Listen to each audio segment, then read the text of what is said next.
listening to 27 Talks Podcast. Step into the world of hair. We've got ideas and stories to share. Supporting salon culture and life. We'll provide the education. One talk at a time. You're listening to 27 Talks Podcast. With your host, Amber Pope. We'll tell you all you need to know. Let us be your inspiration. Won't you join us for the ride? One talk at a time. This episode, Amber sits down with her friend, Zoé Bélisle-Springer. Hi, and welcome to this episode of 27 Talks. Today, I'm delighted to introduce my guest, Zoé Bélisle-Springer. Zoé is an award-winning writer, several ebooks, podcaster, and an incredible speaker based in Montreal. Zoé is truly known for crafting tailored, localized, and impactful content that's destined to various target audiences, but we always seem to truly connect when we talk about all things salon and salon business. We're both obsessed with the community that we're part of, and it's always truly a pleasure to get together and talk about this incredible business that we both love. Today, though, we focused our discussion on all things about the self. How do you take that first step when there's something that you really want to achieve as your goal? How do you take that step, learn to walk, then to run and achieve what you most want? On the backside of that, once you have all your hopes and dreams, how in the heck do we take a moment to step back and carve out some time for our own self-care, and really learn to recognize when we need that? Zoé has had the amazing opportunities to be featured in such platforms as Salon Today, Modern Salon's Digital Summit, and Thrive Sessions, including Uppercase. Zoé's truly incredible, and I cannot wait for you who are listening and watching to be able to get some of this incredible information that we both shared. So thank you to Zoé. You guys enjoy this episode. Well, I'm so excited to have a friend of mine who I've known for a few years in this industry, Zoé, on the talk with me today. Welcome to 27 Talks. Thank you so much for being here with me today. Thank you. It's such a pleasure. I feel like we always chat to each other like through Instagram Live or through even DMs and stuff. So it's good to actually sit down and have a proper chat. I know, it's so awesome. And usually when we do see each other, there's conference happening, and like in the past we've had there's a lot of hustle and bustle going on, and we both get pulled in different directions, and then we get a chance to have 5 minutes here, 5 minutes there. I'm so excited to have, like you said, a proper sit down, and I love talking about our industry with you, and you are such an amazing contributor to our salon world. But literally, for everyone who is just listening and watching right now, I have to say, Zoé, you are one of the raddest people I know. You are such an amazing human.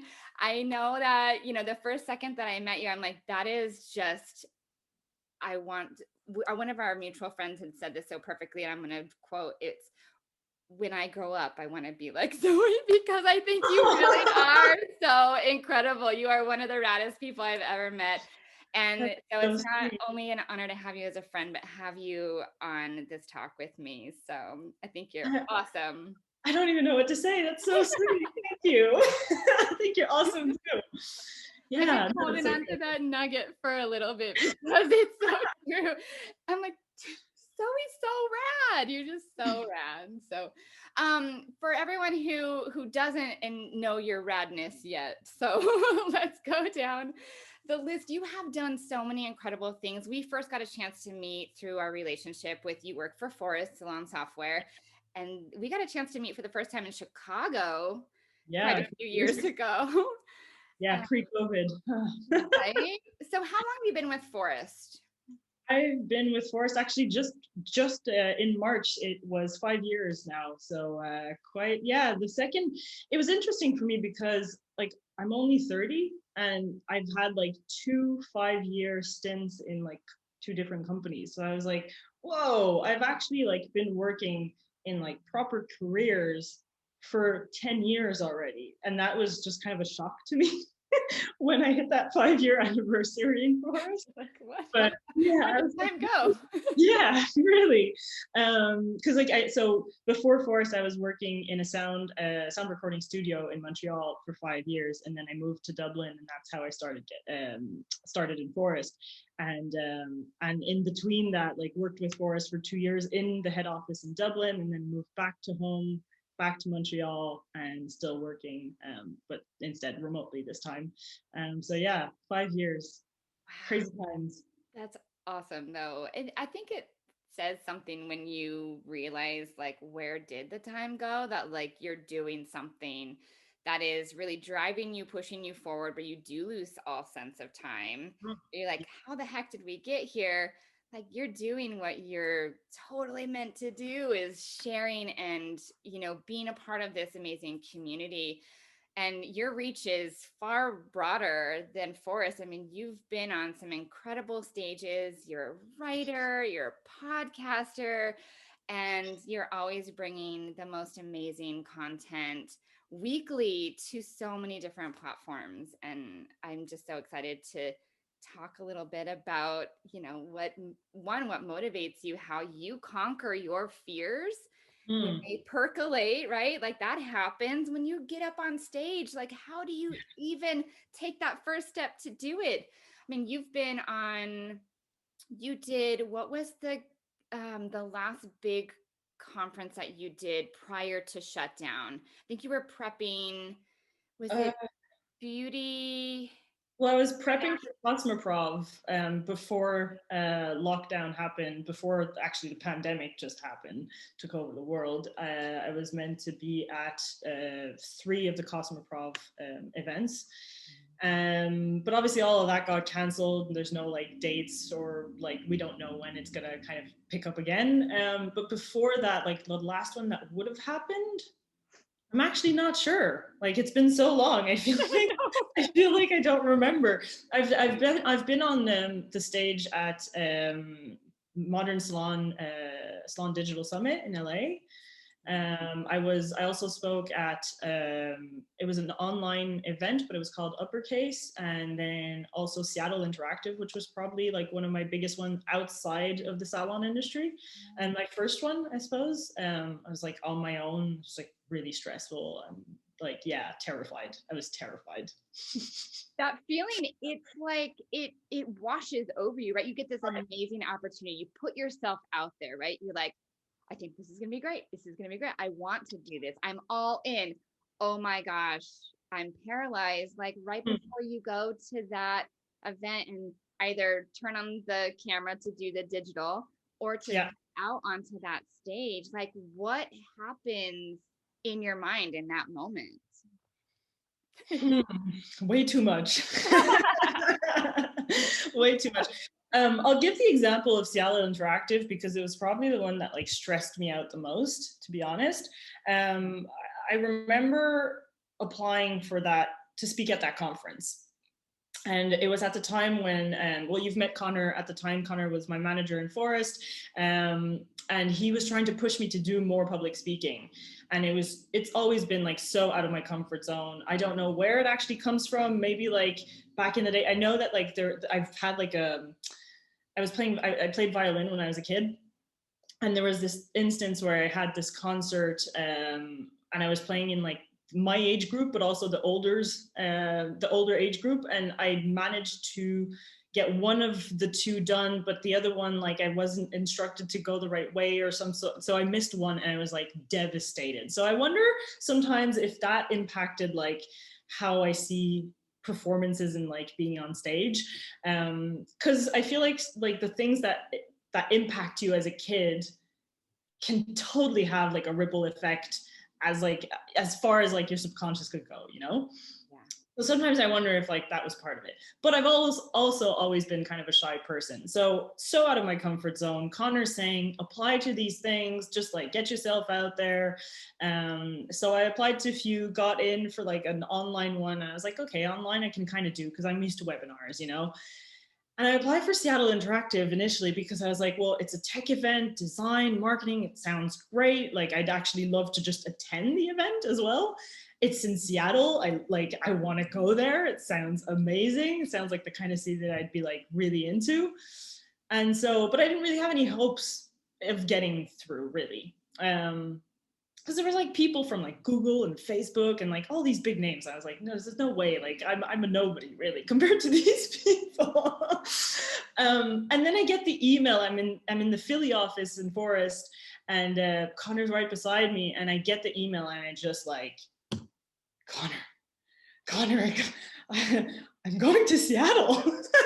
I was just freaking out. Like, so fast forward a couple months, the event's happening. I'm going there on my own, and I'm trying to just figure out how this is going to work. Like, I've rehearsed my presentation so many times in front of my mom and for my brother, because they're both like pretty good at public speaking, and my mom actually did a lot of conferences for her work. So I was like, okay, well, it's probably the hardest thing to present to your family and people that you're so close to. So like, I'll present to them, and if I can manage that, then I'll manage the stage, you know?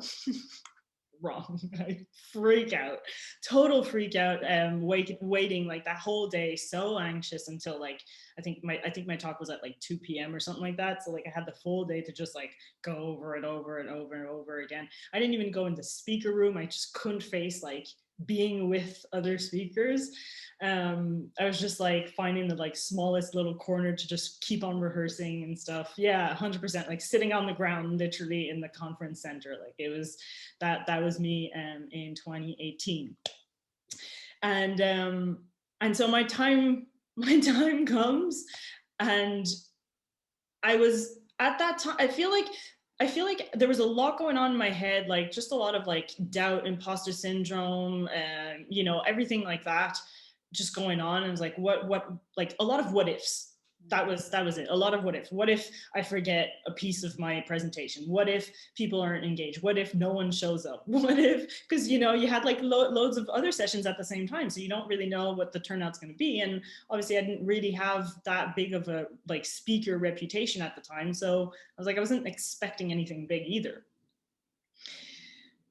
So once I get into the room's empty. I set up, everything's fine. Chat to the tech person monitoring the room, and she gives me the go ahead to start my presentation. So I do, and there's maybe like, I don't even know how many people there were in the room at that time. Maybe like something like 50 or something like that. It wasn't too big. But I start, and I'm really into it, and I'm like, okay, this is going great. Like for some reason, somehow, like my brain just switched off, and it was like, it was empty, and all I could, like, it was kind of like on autopilot. Like I had it rehearsed so many times that I kind of just knew it. Like my body knew it, my brain just knew how to just get it out. So I'm having, in my opinion, a great time. I'm like, this is great.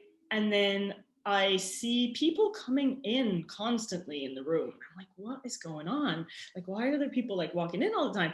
But I don't really like, I was like, oh, whatever. Like, some people can be late, it's fine.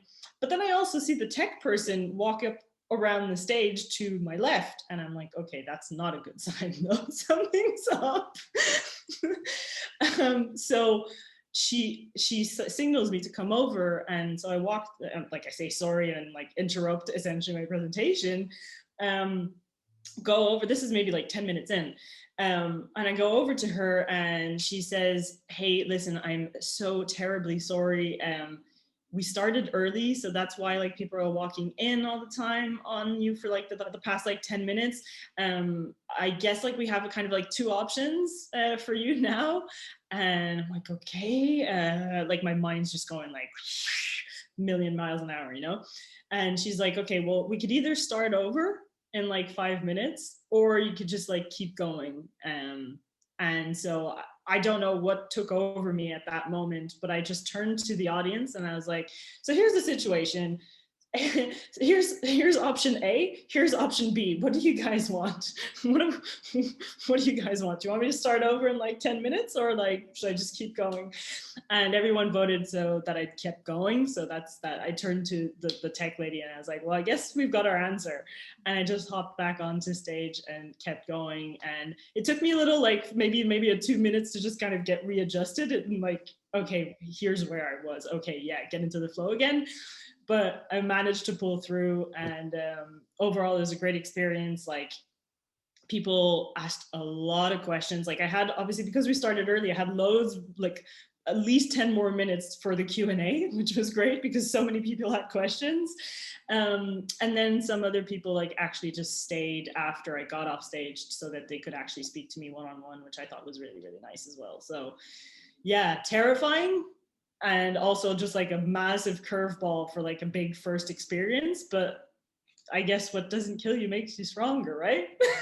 Totally. Oh my gosh. I mean, what a hurdle thrown at you to have to like take a running start and jump over. I mean, that's intense. Yeah. Yeah.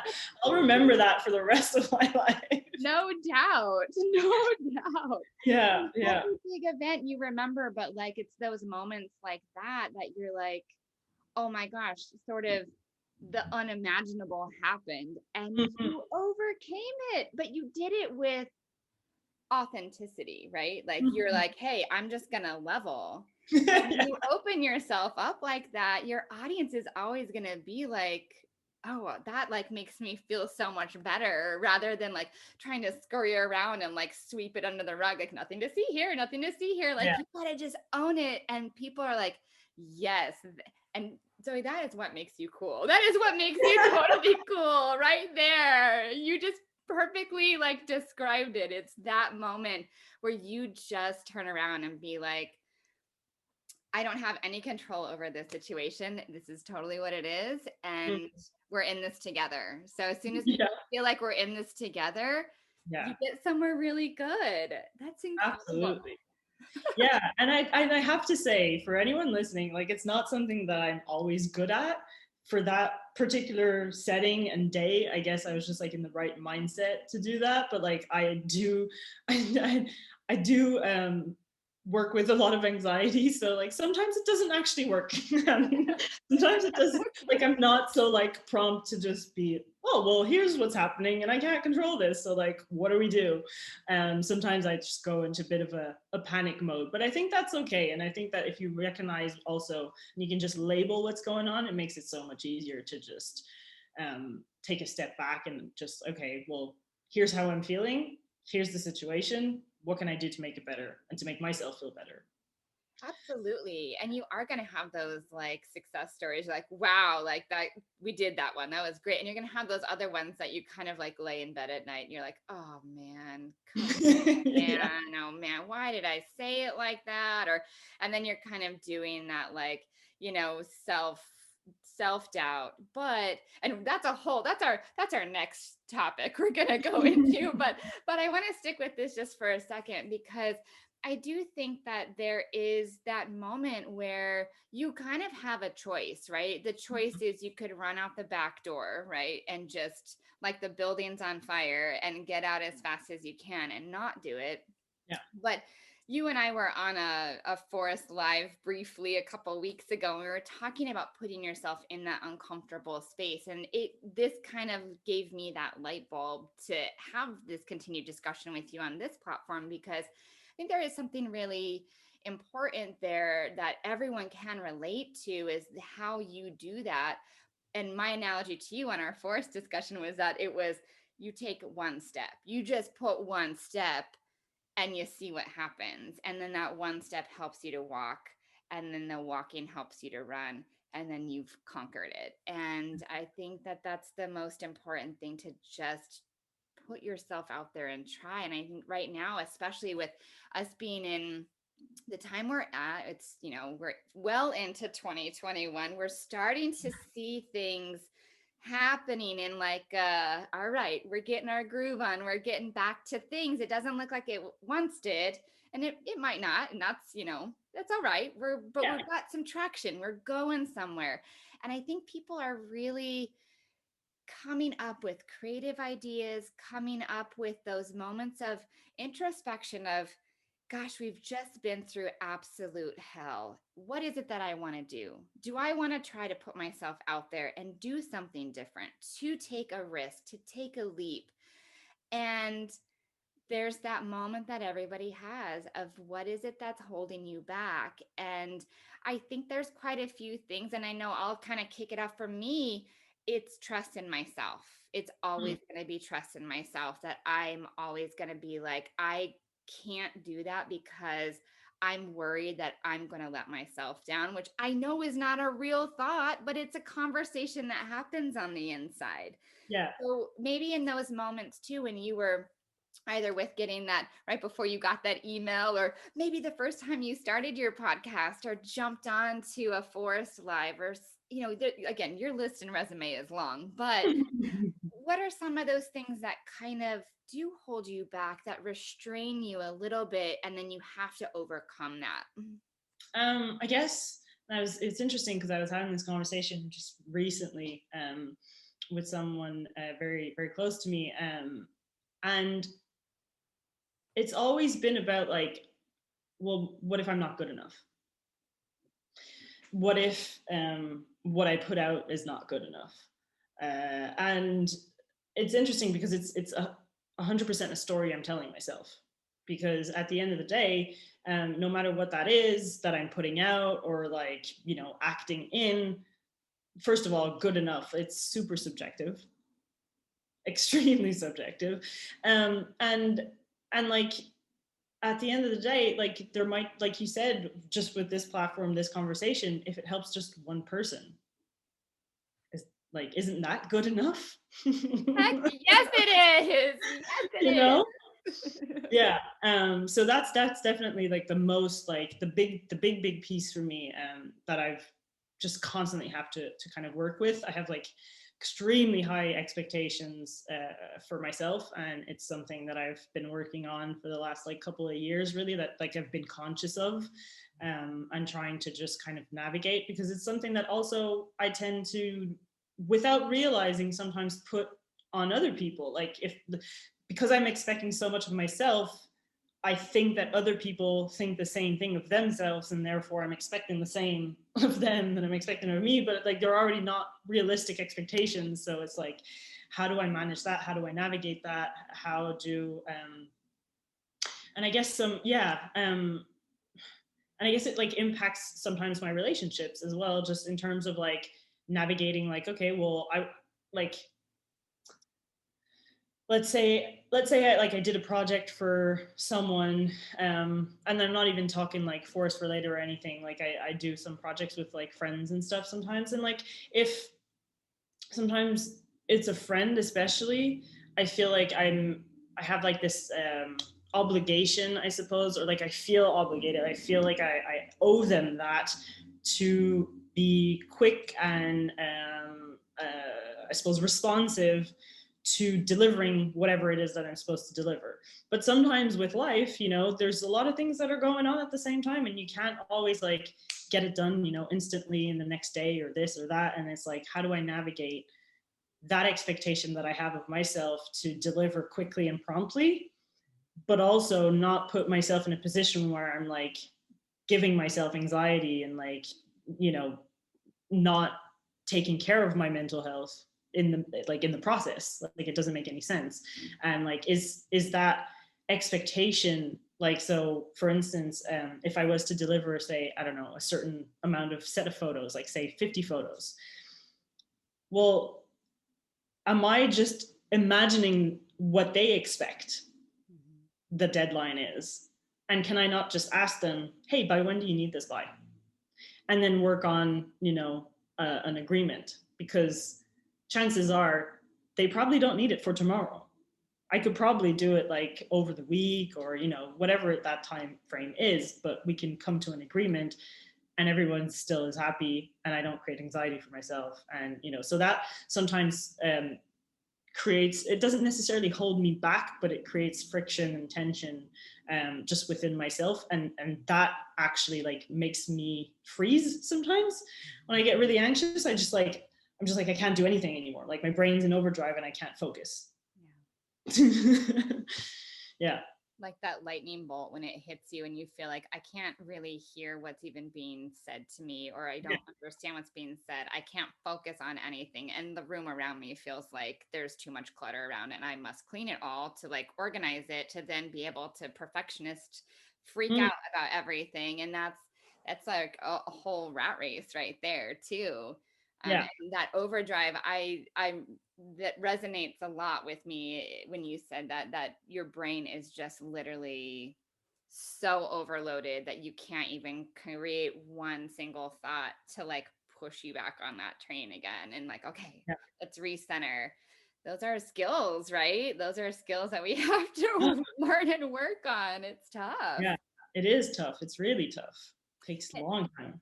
I think too, what you were saying too, when it's a personal relationship that you have some sort of like emotional investment with working one-on-one with someone where you want to deliver for them and that you are raising yourself to that high standard from just behind the chair.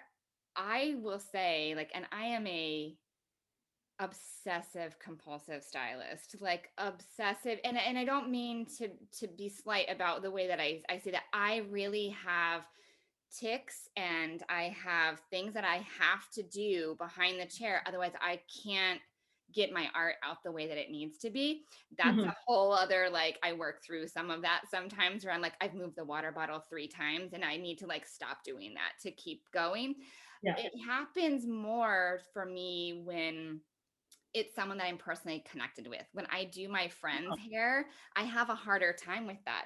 And then after the haircut, I like, or whatever the service we did, I'm texting them like, 12 hours later. I'm like, is it fine? Is it good? Are you sure it's good? I need to refine it? And I'm like almost putting my high expectations because just like you said, I think that they need that from me, but really all they wanted to just have me do what I always do, but I'm the one that's like perpetuating the anxiety about it. Like, I know they hate it. I know that bob line wasn't good enough. I know the left side was a little bit longer. And, and that's maybe just one example of like an actual behind the chair moment, which it resonated with me when you said, knowing someone personally. I definitely do that behind the chair, but I think anytime, for example, you and I have worked together through with Phorest, and I've done stuff for you, for, the show, and then also for doing some like webinar stuff. And I did the same thing to you guys afterwards. I'm emailing and texting you guys, like you and Paige both going, I hope I didn't let you down. I hope it's what you wanted. I hope. And I'm just running that circle in my own head of that anxiety of that somehow I failed because I care so deeply about who I'm connecting with that I turn around and tear my own self down rather than just being like turning to the audience and saying, how'd you like that? that? Okay with this? You guys okay with this? Everyone's good? We're good. I'm just me, And all the tics and my OCD and my stunting, anxiety and all of that, like all of that, it's just me. And sometimes you gotta like, and again, one foot in front of the other, right? Yeah, 100%. Yeah. Like I remember moving from Montreal to Dublin, first time ever going to Europe. And I have a working holiday visa for 2 years. I don't have an apartment there. I don't have a job waiting for me. I don't know anyone. I have 2 backpacks pretty much and a one-way plane ticket to Dublin. That's kind of all I had. And I was like, I'll figure it out once I'm there, right? Oh my gosh. So stressful. Like I was so stressed. But like you said, one step in front of the other. And like, I was like, okay, well, what do I need to get done like first when I get there? And I had a really good like support system once I got there, because the working holiday visa I didn't do all on my own. It was like also through kind of an organization that helps 18 to 35-year-olds kind of do that. And so they had like a lot of like resources once you got there to help you. So like they had like computers and access to Wi-Fi like free, and they had like orientation sessions and stuff, and to help you essentially understand, well, what does it take to open a bank account in Dublin? What does it take to do this? how, like, what do you need in terms of documents to actually secure a rental apartment? Like, there was so many, like, it's just like everything was new. And like you said, one step at a time. I was like, okay, well, I probably should first figure out where to live, because I'm currently in a hostel and that's not sustainable. Like, in terms of like sleep, because I didn't have the budget to have like a private room in a hostel for like 2 weeks. Like, that wasn't a thing. So I was like in rooms with like 10 other people or whatever it was. So yeah, sleep was like, okay, I need to prioritize my sleep. Therefore, I need to find an apartment. Okay, what do I need to find an apartment? Oh, I need this thing and this thing. Okay, great. What's the first thing I can get out of those two? And it's just like one step after the other. But it would get like, sometimes it would just feel like this mammoth of a task, you know? And it's just like, I'm never gonna get through this. Like, somebody put me back on a plane home. Like, I don't want to do this anymore. Like, please, like, what? I made a mistake. Just put me back, put me back on a plane home. And I remember one day actually, and that those thoughts were like just like really holding me back in terms of like getting things done, because I was like just thinking about all the what ifs and like just stress and like panic. And so one day I was like, okay, the idea of not having a flight booked home was clearly stressing me out in some way. So I was like, let me book a flight for in 6 months' time. Let me challenge myself to stay here at least 6 months. And if I want to come back earlier, or if I want to like extend that, then I can. But at least my brain will be at peace because I'll have a flight back. And so I did that, and all of a sudden it's like, oh, okay, I can do 6 months. Like, since 6 months felt less intimidating than I don't know how many time I'll stay here. Like, it's like, okay, like, I've got a bit of a structure here, and like, and just things start to fall into place naturally. And like 3 months in, I was staying at like a nice apartment out in Kilbarrack, and I started working in Phorest, and I started like making friends and, you know, get to know people, and found the barbershop I wanted to go to. And it was just like everything just kind of like naturally happened, and it was great. But yeah, you kind of need to, again, identify, acknowledge what is the main stressor, like what's blocking you really, what's like constantly there in your mind. Those moments are tough to like sit back and be like, what really is it? Yeah. It's hard, but it's so essential, because that's how we work through it. It's totally how we work through it.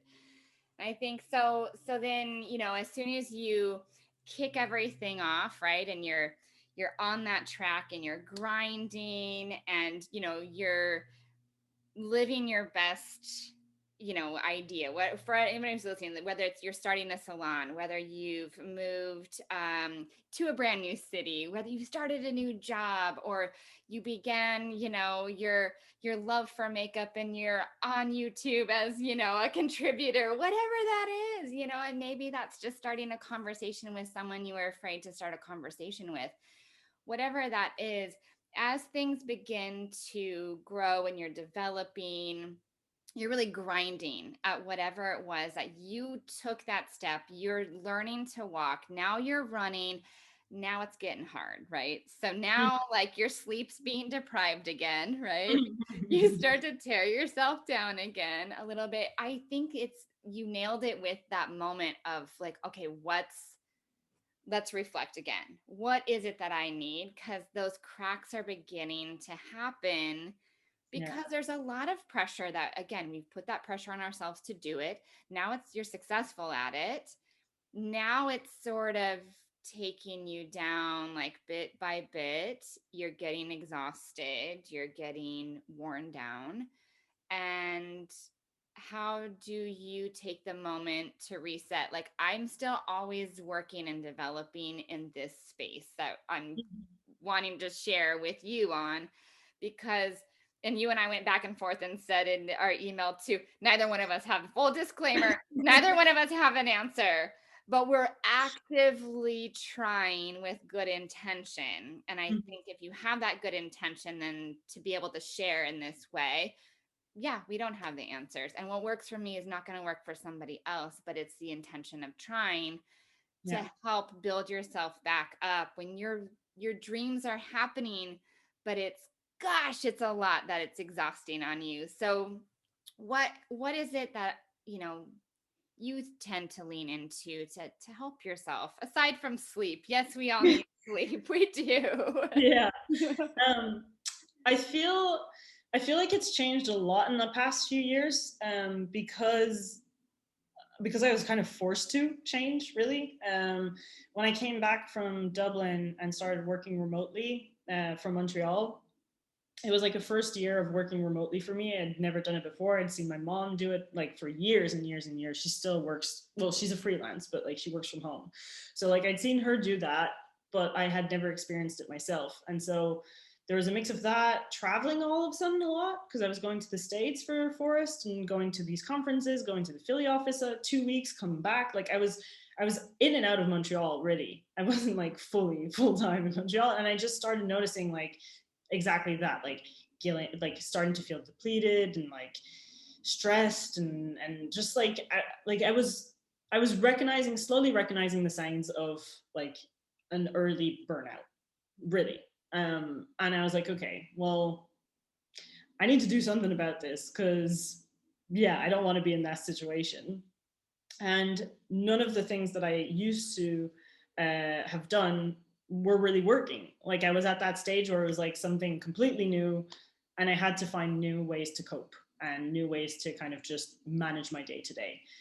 So things that had really helped me back then, that are still present today, was, well, first of all, therapy. But no shame in saying that. But like it was just so great, because it helped me understand my patterns of thought, like what I was like leaning into, like what were the causes of my anxiety, because like it was just like so exponential. Like it was just, I had never experienced like that much anxiety all at once, and I was just like, I don't understand where it's coming from. Like someone please help me understand my own brain.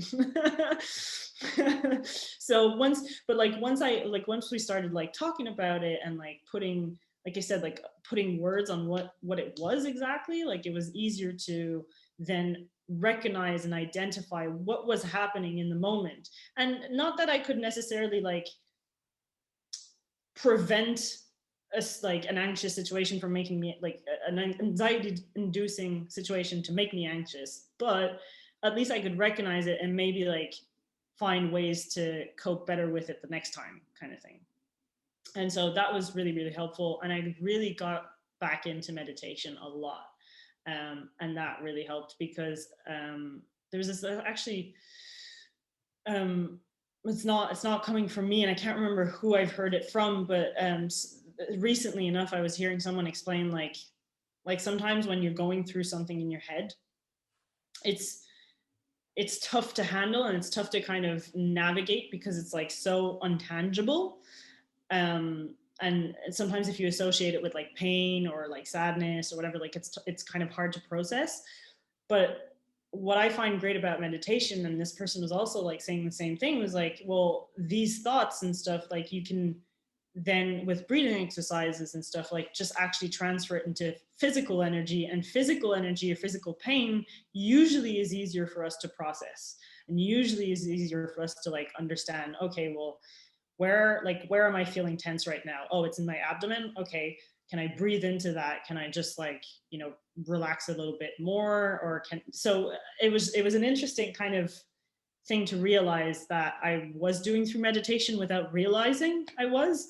And it's great, because now like if I sense that happening again, I can just like take a 5, even sometimes like just a 2-minute break, breathing exercises, and it just like it recenters you, grounds you into the present moment, grounds you into the earth, and that's also been really helpful. Something that, and that's probably the kind of like main last big point that I've reconnected with a lot in the last year, is sports. I was always like a huge sports person. I was an athlete for many years, and like played like high level sports teams, for flag football, for softball, fast pitch, for years. And a couple years before Dublin, I injured my knees. skateboarding. So I took a break, and then I got back to it a little bit, but then I was leaving for Dublin. So I was trying to save money. So I just like stopped. And then I just realized when I started playing flag football again just a bit before the pandemic. So like maybe a year and a half ago, I was like, whoa, okay, I really need this. Like, I really need this like physical like outlet of just like releasing that energy. And if I don't have it, I don't feel as good. So I think there's different ways of coping through all of that and feeling like stressed and depleted or like near burnout. And I think it's like important to find what works for you. I've also really realized that I love doing puzzles. It's like really therapeutic for me for some reason. I've It's so discovered in the centering, past isn't year. it? Yeah, it's great. I love it. Whenever Yeah. it comes out.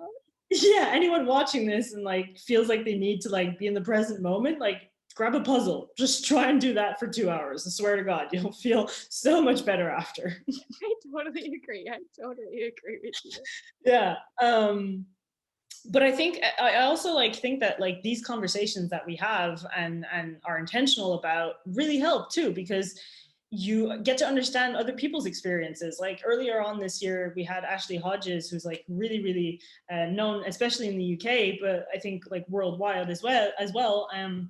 And she was talking about her experience with like wellness and burnout and managing expectations and stuff. And one thing that really, really stung me and Killian into silence for a second, we were just like, oh my God, like that is gold, is like, if you feel like you should do something, you probably shouldn't, because it's not coming from an internal desire of doing it. It's coming from an external expectation that you're putting on yourself, or that someone's putting on yourself. And so you're probably going to just run yourself into the ground, taking all of these like, I should do this. So it's about trying to figure out, what do I want to do actually? What's something that I'm going to do because I authentically want to do it? And that's always going to give you more energy. Like, yeah, you're going to spend some, but you're also going to be like so pleased with the reward of doing it that you're going to replenish, whereas like if you just do these, I should do this, or well, I should probably take this client at the end of my day because what if she doesn't come back, or all these like setting those boundaries, like the shoulds will probably take more energy than they'll ever give back to you. So absolutely. I can't. Sorry, I went on a tangent there.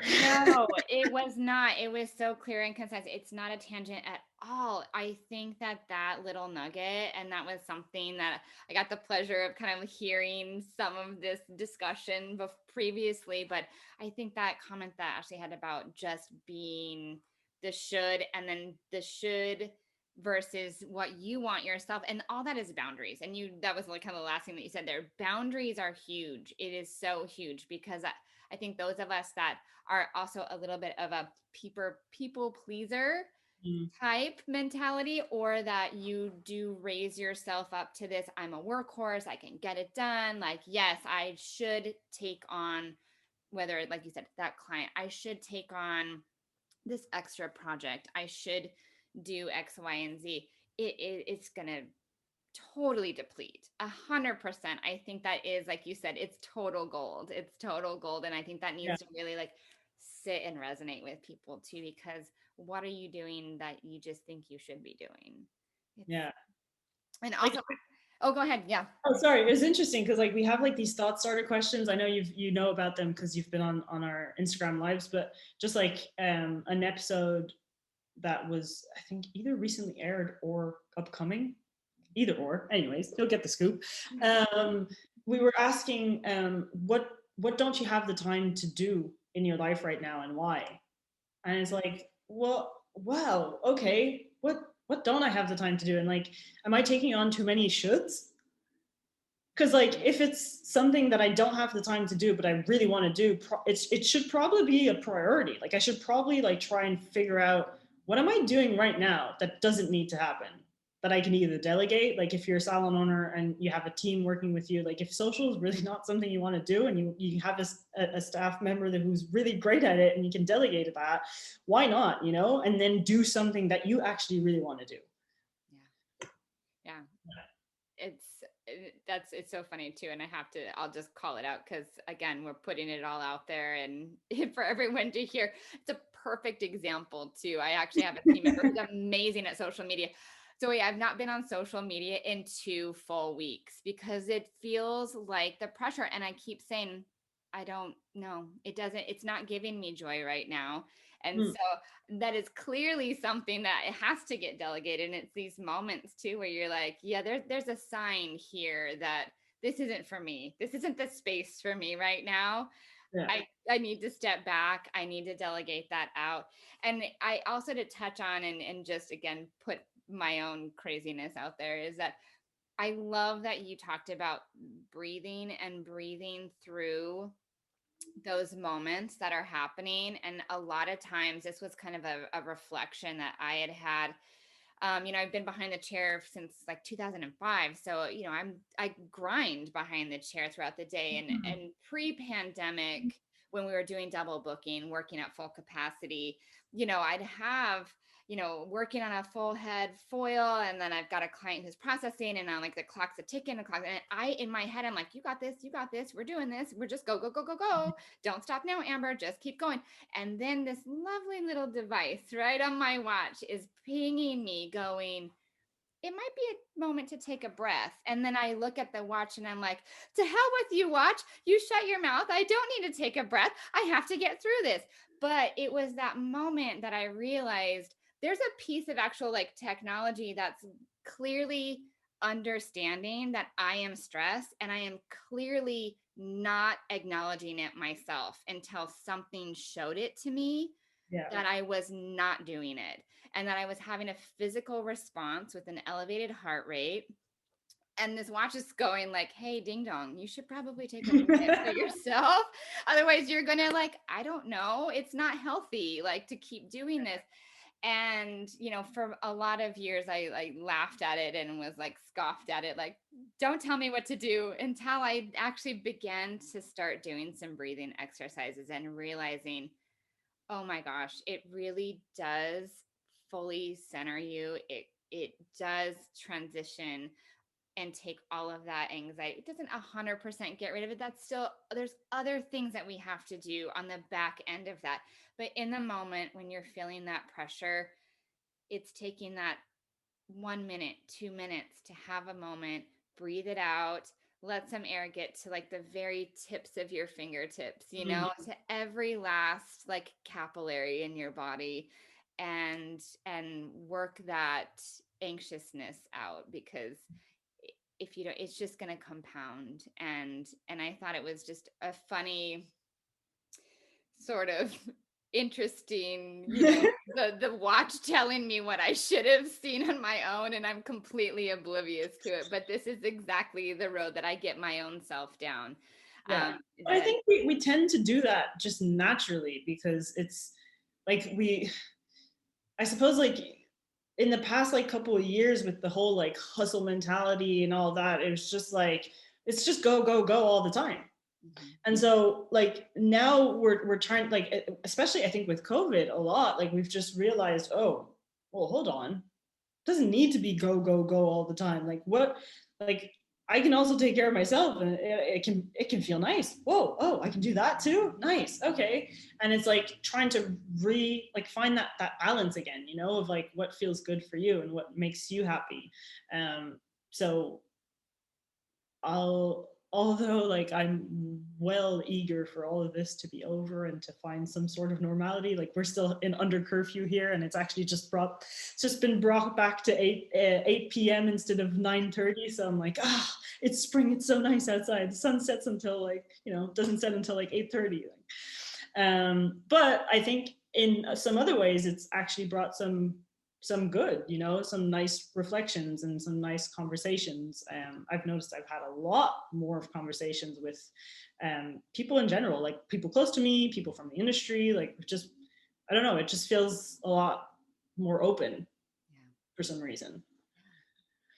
I think people are kind of laying it all out there and wanting to have those deep, strong connections too, because Mm. this last year is really just, I mean, we're over a year now. I mean, I keep saying a year, but it's longer than that, I don't know. It's like we're in the twilight zone of it all, but I think when the hustle, like you said, gets taken from you, it's like, well, what's there left? It's yourself and your relationships, and people long for connectivity. Yeah. But I'm with you. I long for like genuine connectivity. Like, again, back to, I haven't been on social media for 2 weeks. I wanna like cling on to people in this way, because this feels really good to me, and having those areas to be able to get to level, to be able to share, and to be able to like cheerlead too. I mean, that's like my favorite pastime is being a cheerleader. And so I never was one, but I'm always gonna be cheerleading for everybody else. But it's these connections like this that it really does take. What a total shit show we've just been through, and helps it to feel like there was some meaning to it all. It's what we Yeah. all strive for, is that Yeah. Meaning. Yeah. Meaning and purpose. right. Yeah. Yeah. 100%. Well, I know that you're gonna have an even more pages and pages and pages of amazing things to add to your resume, and you're going to continue to do incredible things and continue to share, because it is just always a delight to listen to everything that you share and contribute, for you as yourself, for you within the Phorest organization, for you within the salon industry. I mean, to hear everything that you put out there, it's always, it feels so good, and I'm so excited to see what this next year is going to bring for you, even though it's still hard, but you're going to do some amazing things. I know it.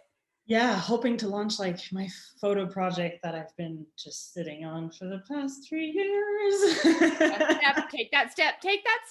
Yeah, that's another example like of a mammoth thing that I'm just like, it's too big. And yeah, I've like slowly, under someone's recommendation, taken the time to make it like a little Trello board and break it down into small steps, so I can walk before I actually run.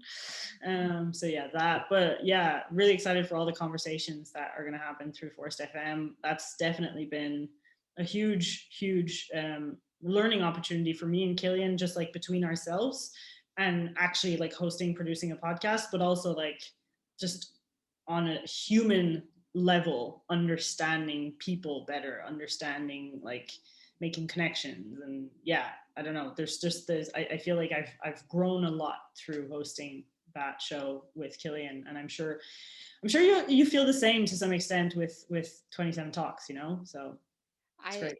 It's so fun to be able to just sit down and have a chat and put something good out there in the world, and lead with that good intention. And you guys do it amazingly on every episode of what you contribute. But it's been fun to sort of dip my toe in the pool of sharing in this platform too. And it was paralyzingly scary for me too to do it, and and I still get a little bit of sweat every time, even though, like, gosh, I've known you for years, and I still get nervous right before I hit record. So, but it's so fun.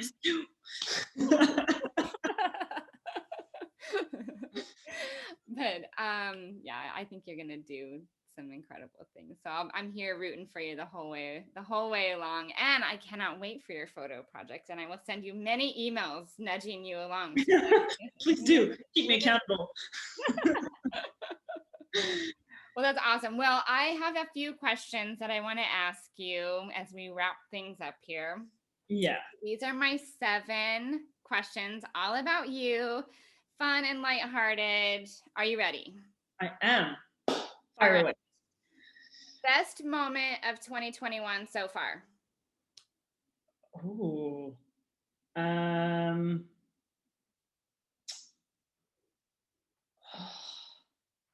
I guess there's like it's the same, never really the same, but my friends have a 2-year-old. He's turning 2 in just like a week, and whenever I see him, it's just, we have just like the greatest bond, and it's just amazing. And I feel like I see the world differently when I'm hanging with him and just like playing, because I see like he's just like so, he looks at the world with like this awe and like this curiosity that you kind of sometimes lose a bit through the hustle and the grind and just like the day to day of like being an adult. And it's so good to kind of bask in that more. So yeah, I guess those moments with their kid, obviously my friends too, but their kid really makes me see things a bit different. That's just so special. That's so awesome. That bond you guys must have. That's incredible. Mm. It's always awesome to see it through the world. And even as crazy as we are all experiencing the world, like they don't know any different right now. Like, right? Like They just know love. Yes. Yes. You need more of that. So we all need Yeah. to be more like children in that way. Love each other, everyone. See the world with loving eyes. Yeah. Okay, so which animal do you wish you could have? Like any animal. And I don't mean like, I'm very vegan and, PETA friendly. So I just mean in a hypothetical situation, which animal would you like to have? I'll probably sound really basic, but I really want a puppy. Oh, I've been thinking about it for like a couple years now, and I'm just like, what if after COVID, like I have to travel so much again for work? Like, I don't want to like have to have my dog babysat all the time. Like I want to be there and present for my puppy. But yeah, so I'm still like holding off a bit just to figure out like what's the return to life with airports and flights and business trips is going to be like for me. But well, that's the responsible thing to do, but that's good. But you've got two friends with a little one that can watch your puppy when you're gone. Yeah, and I'm lucky I have a lot of friends who love dogs, so I'll have plenty of people to babysit if needed. Well, I can't wait for that for you. That's gonna be great. What's your favorite thing? I know with curfew and all of that, so maybe if it's changed within this year, but what is your favorite thing to do in Montreal?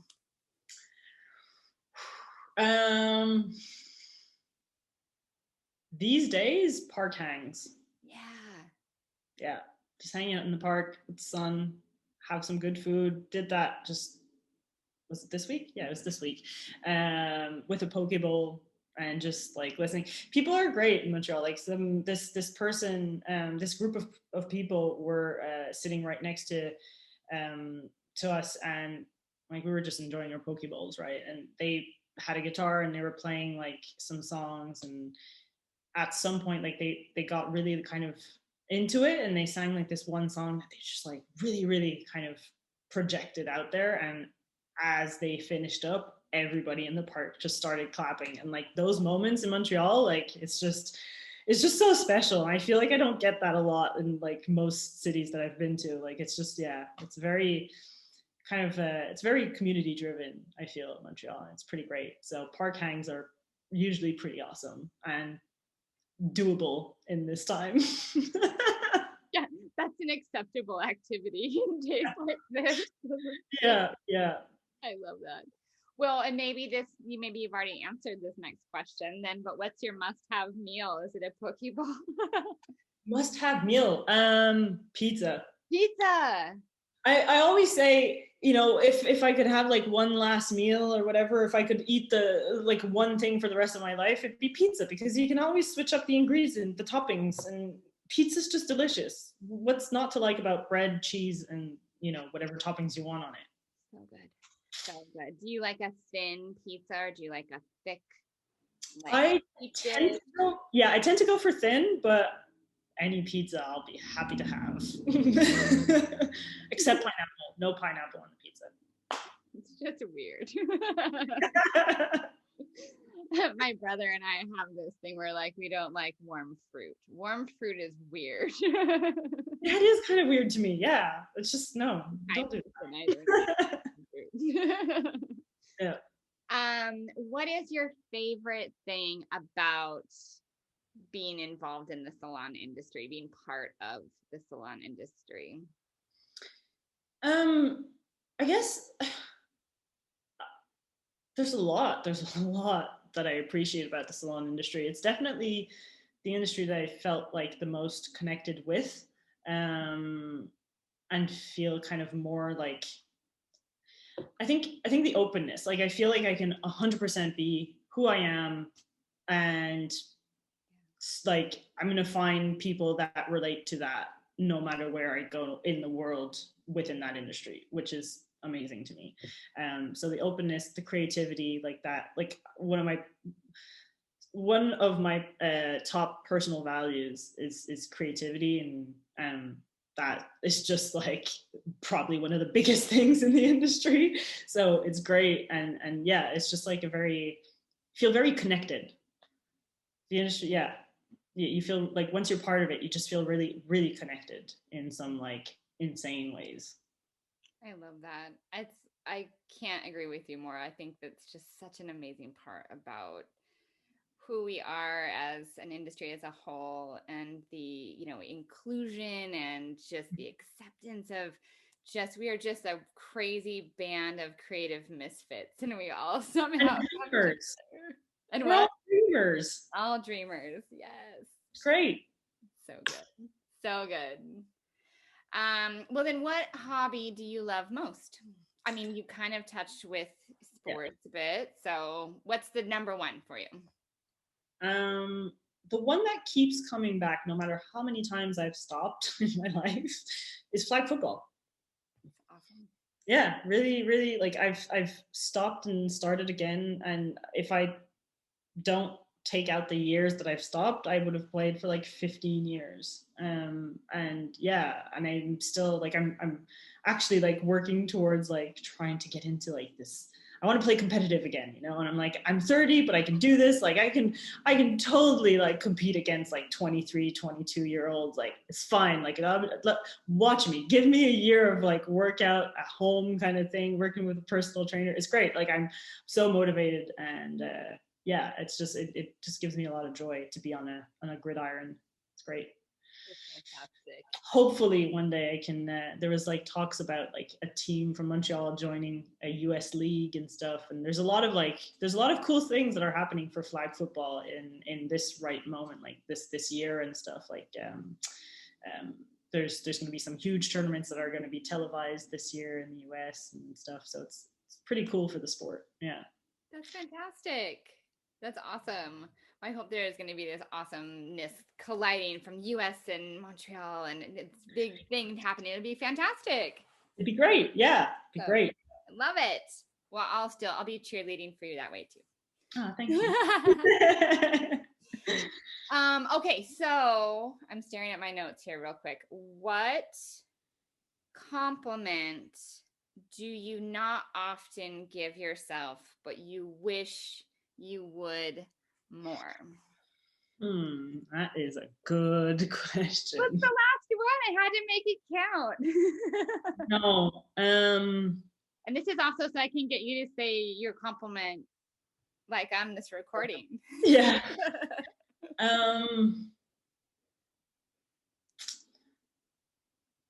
A compliment that I don't tell myself enough.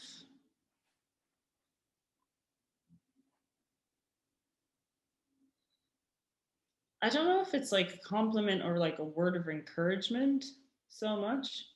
If it's a word of encouragement, tell me, because I'll look for a compliment. No, go with what you're feeling right now. Just go for it. You're doing great. Right? Just keep doing what you're doing. You're doing great. Like I often like doubt, like it comes back to the self-doubt and like and you're worthy. Actually, yeah, you're doing great, the encouragement, and you are worthy. Oh, I love it.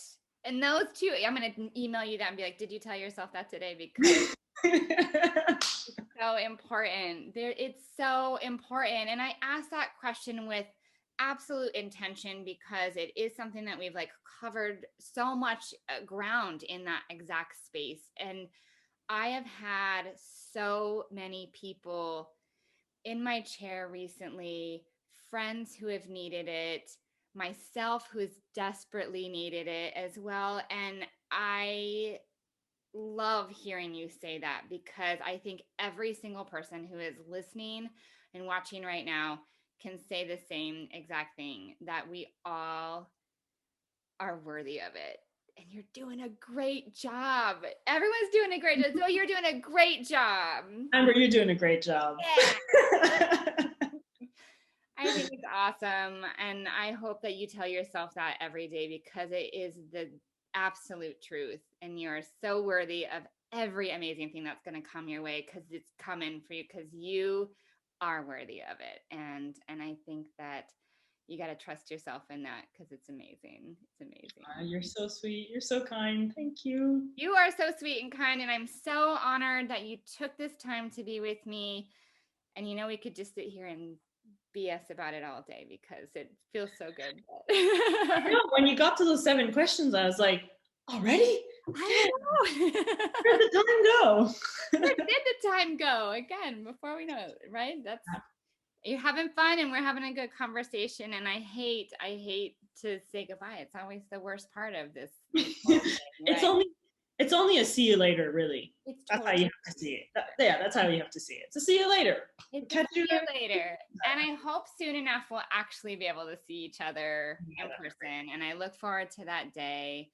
And in the meantime, I'm always here for you. And I'm so grateful, because I know you're there for me too. And absolutely. I was going to say the same. And I'm there for you whenever you need. All the love. Thank you so much. And thank you for having me on your platform. It's been great. I've really, really enjoyed it. Great questions. Great, reflective questions. And I hope that everyone who has been watching thinks about those same questions as well, because they're important. So important. Well, thank you for sharing so openly and so wholeheartedly. And we'll connect again soon. Absolutely. Thank you so much. I'll see you later. All right. See you. Thank you.